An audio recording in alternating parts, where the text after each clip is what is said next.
everyone, and welcome to what I read in April. As you can see, I'm not inside my house. I'm sitting in Harriet, our vintage RV, and I had to bring some things out here, and I thought, why don't I just do the book review from out here, just for a different change of pace. So I brought myself a nice cold drink, and the dog's in here with me, and hopefully he won't be a pain in the butt, because you know he hears every little thing, and the windows are open. It is so hot in here. It gets so warm. People always ask us, you know, when you go camping, especially in Canada at nighttime and you're in the mountains, don't you get cold at night? I'm like, no, this camper is so toasty warm, and if we do get cold, we just turn the stove on right over there and boil some water for tea, and by the time the water's boiled, the whole camper is warm. We even have to leave the overhead thing open, you know, the sun, you know, the skylight thingy that you wind up. Anyway, let's get started. So the very first book I'm going to start with is very short, very sweet, but in its shortness and sweetness, it is as profound. And that is Amanda Gorman's The Hill We Climb. It's the inaugurational speech that she, the inaugurational speech that she gave for Biden and Harris. And some of the words, first of all, if you get a chance, Google her saying the speech and watch her. She's so dynamic and such a poetic, balletic kind of speaker that her words, her hands dance with her words. It's like choreographed movement. It's absolutely beautiful. So if you get a chance to watch her read this. But that's not the reason I chose this book. It's for some of the words that she has spoken, especially the way times are right now. So let me just see if I can just grab a couple of them. And it's so short, but it's such a keepsake. I also have a copy of the inaugural speech that that Maya Angelou made for Obama, and my mom picked me up a copy of it, and I love it. So here's just a couple of short lines. She says, "We lay down our arms so that we can reach our arms out to one another. We seek harm to none and harmony for all." Another one, "In this truth, in this faith, we trust. For while we have eyes on the future, history has its eyes on us." And I mean, how true is that?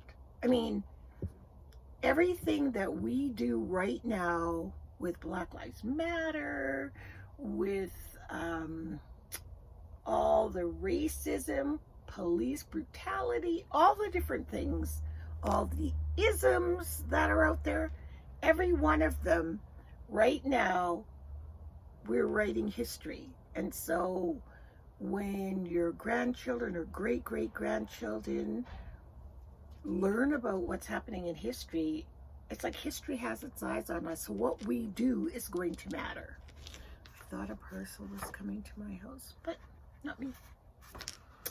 And the last one that just moved me was, "When day comes, we step out of the shade, aflame and unafraid.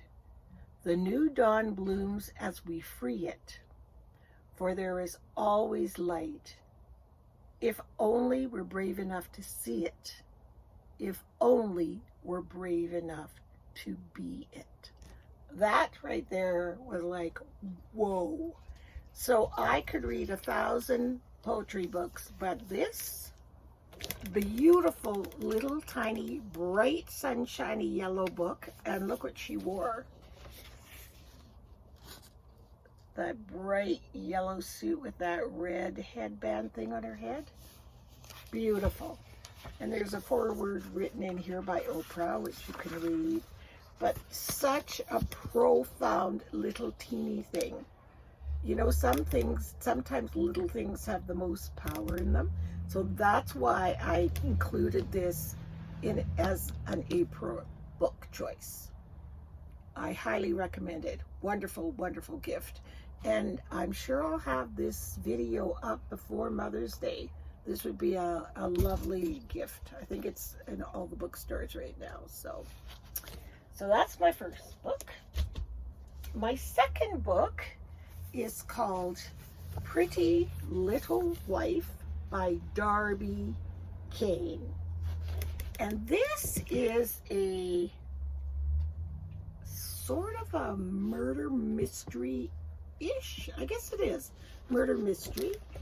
And let me find out her name. Lila.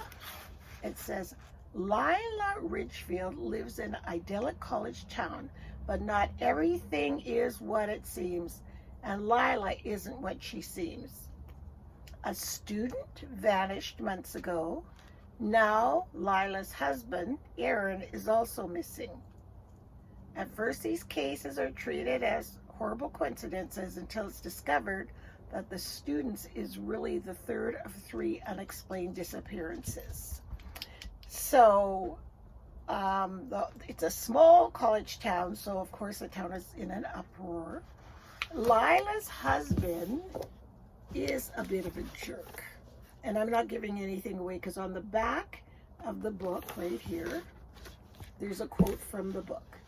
I run this household, he said. His money, his house. He made the decisions, even the ones that impacted her job and where they lived. Him. She conceded so much ground to him. She had no idea when it had happened or why she let her life get so small. No more. So he was a real emotionally, mentally abusive kind of a husband. And that's all I'm going to say about that. But that's what their marriage was like. So they didn't have this idyllic marriage at all. And it's just this kind of a, I don't want to say cat and mouse kind of a thing, but it's a murder mystery because the student goes missing, then he goes missing, and then another student goes missing. And Lila and the police chief they're kind of doing a cat and mouse. That's what made me think of it.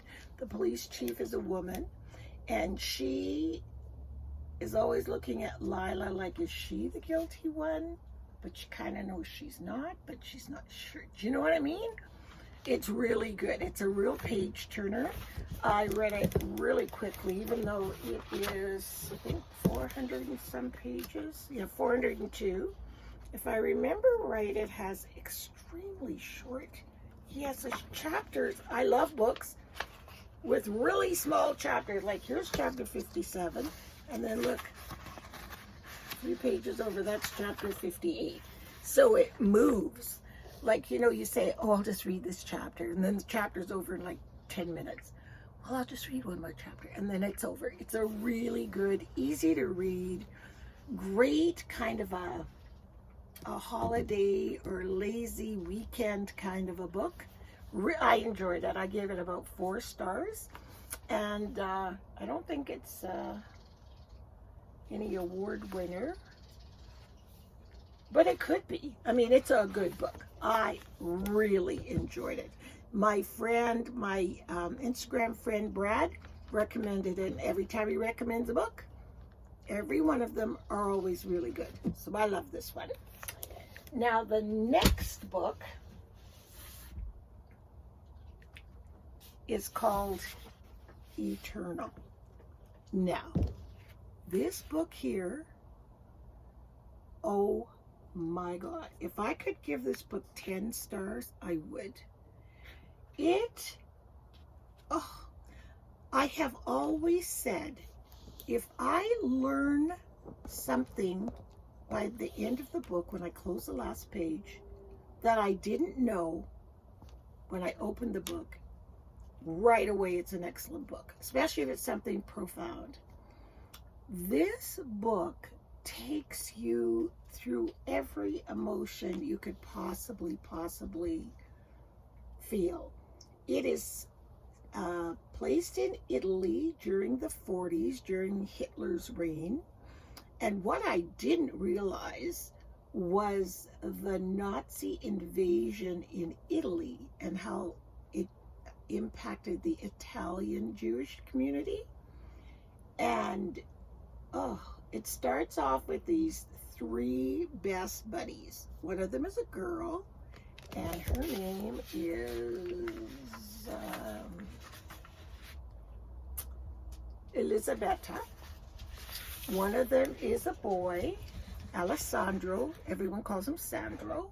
And another boy, Marco. And the three of them and their families have been friends since these three were babies. And they go to school together. So it starts off when they're in their teens, so middle schoolish. And that's where the story starts. And Sandro's family are Jewish. So he lives with his, or are they? Let me think. Yes, Sandro's family are Jewish. He lives with his mom, his dad, and he has a brother, I think. Hold on. No. Sandro's family are the Jewish family. He lives with his mom and dad and his sister Rosa. So the other two are not. One of the other families, which would be Marco's family, believes firmly in Mussolini and his belief system, as did Sandro's father. Because whether he was a Jew or not, it didn't matter. That was his belief, and he believed in that until the rules changed, and then the Jewish people lost all their power and their citizenship. It's unbelievable. I love a book that comes like with a map. And this page that I'm looking at is the character page as to who is who. And I only find myself looking at this every so often because they would say the name of a dad and they would say Massimo, and I'm like, is that Sandro's dad or is that Marco's dad? So then I go back and look and see that Giuseppe Beppe was Marco's dad and Massimo is Sandro's dad. So those are but I found it very, very, very helpful. So they have the main characters, and then on this side, it's just the other characters in the book.